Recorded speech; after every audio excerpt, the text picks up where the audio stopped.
Assalamu alaikum, I'm Aisha and you're watching Samaa News. Here are today's headlines. The first oil tankers have passed through the Strait of Hormuz following the signing of a US-Iran agreement aimed at ending months of conflict that disrupted global energy markets. 3 Saudi-flagged supertankers carrying approximately 6 million barrels of crude oil sailed through the strategic waterway just hours after US President Donald Trump signed the deal with Iran. However, concerns remain over wider regional stability. In Lebanon, fresh Israeli airstrikes were reported, raising questions about the durability of broader ceasefire efforts and the prospects for lasting peace across the region. Pakistan has formally signed the Islamabad Memorandum of Understanding as the official mediator between the United States and Iran, marking a significant diplomatic milestone in efforts to end regional tensions. Prime Minister Shehbaz Sharif endorsed the agreement after it had already been signed by US President Donald Trump and Iranian President Masoud Pezeshkian. According to the Prime Minister's office, the signing formalizes Pakistan's role as mediator in the understanding reached between Washington and Tehran. Pakistan says US President Donald Trump and Iranian President Masoud Pezeshkian have digitally signed an Islamabad Memorandum of Understanding aimed at ending the conflict involving the US, Israel, and Iran and reopening the Strait of Hormuz. Prime Minister Shehbaz Sharif, in a statement, said both leaders endorsed the agreement, with Pakistan acting as mediator alongside Qatar. He said the MoU takes immediate effect and includes steps to halt hostilities and restore maritime flow through the key energy route. According to Sharif, the agreement outlines a broader framework for further negotiations on nuclear-related concerns and long-term peace, while formal discussions are expected to continue in Switzerland later this month. The US Department of Justice is reportedly investigating financial transactions linked to Iranian Supreme Leader Mujtaba Khamenei as part of a broader probe into alleged money laundering and corruption. According to a Bloomberg News report, investigators are examining how entities associated with Khamenei may have built a global investment portfolio with exposure to major Wall Street institutions. The investigation is also reviewing the role of several US banks in transactions connected to firms reportedly overseen by Khamenei, with scrutiny focused on potential compliance and regulatory concerns. The United States has read out a 14-point interim agreement with Iran aimed at halting hostilities and opening the Strait of Hormuz, paving the way for a 60-day negotiation period, starting Friday in Switzerland. The document outlines an immediate ceasefire, mutual respect for sovereignty, and a phased end to military operations. It also proposes the gradual lifting of the US naval blockade, restoration of maritime traffic, and a framework for Iran's safe commercial shipping through the Strait of Hormuz. The agreement includes commitments to prevent Iran from developing nuclear weapons, maintain existing nuclear status during talks, and establish a mechanism to resolve enrichment issues under international supervision. It also envisions sanctions relief, access to frozen Iranian assets, and potential economic reconstruction support. China has welcomed the signing of a memorandum of understanding between the United States and Iran, urging all parties to fully respect their commitments under the agreement. The Chinese Foreign Ministry said the deal should be implemented in good faith to ensure lasting stability, particularly in global energy and maritime security. It emphasized the importance of safeguarding shipping routes through the Strait of Hormuz, a key corridor for global oil trade. Beijing said the concerns of the international community must be considered to prevent further disruptions to global markets.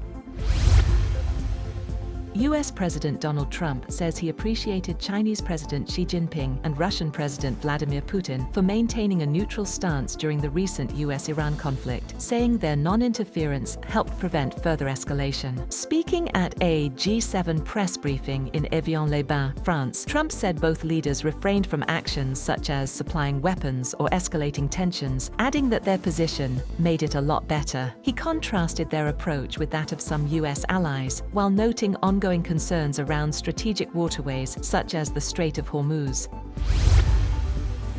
Meanwhile, Iran's chief negotiator, Mohammad Bakr Kalibaf, says that the Strait of Hormuz will not return to pre-war conditions following a peace deal with the United States. Speaking on Iranian media, Kalibaf said Iran would still operate within international law and rules of navigation, but insisted the situation in the strategic waterway has fundamentally changed. He also referenced a reported US-Iran memorandum saying $300 billion in investment has been allocated for Iran, including reconstruction funding.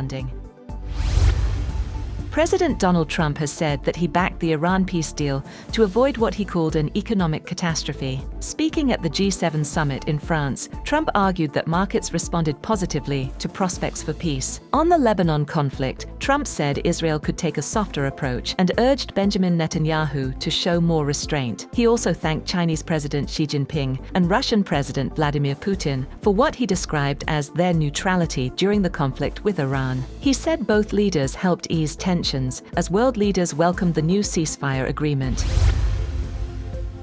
Ukraine has launched its largest drone attack on Moscow since the start of the war, sending nearly 200 drones toward the Russian capital in a major escalation of long-range strikes. According to Russian officials, air defense systems intercepted at least 194 drones, while reports indicate that Moscow's largest oil refinery was among the targets hit during the attack. The strike highlights Ukraine's growing capability to target strategic infrastructure deep inside Russian territory and comes amid continued fighting on multiple fronts. US Defense Secretary Pete Hegseth has announced a comprehensive review of American troop deployments across Europe, signaling a possible reassessment of Washington's military footprint on the continent. Speaking at NATO headquarters in Brussels, Hegseth said the review could last up to 6 months and would include consultations with the US Congress. He also warned that the United States could withhold part of its NATO contributions if member states fail to meet their defense spending commitments, criticizing what he described as free-riding allies that rely heavily on American military support. Global oil prices fall after reports of an interim US-Iran peace agreement aimed at ending months of conflict and stabilizing energy flows. Brent crude dropped as much as 1.9% in early Asian trading, reversing earlier gains driven by geopolitical tensions and supply concerns. The benchmark stood at $78.07, still higher than pre-conflict levels, but well below this week's peak, above $81. Asian equities rallied on improved risk sentiment, with Japan's Nikkei 225 and South Korea's Kospi hitting record highs. US futures also rose in pre-market trading, reflecting optimism over easing global energy risks.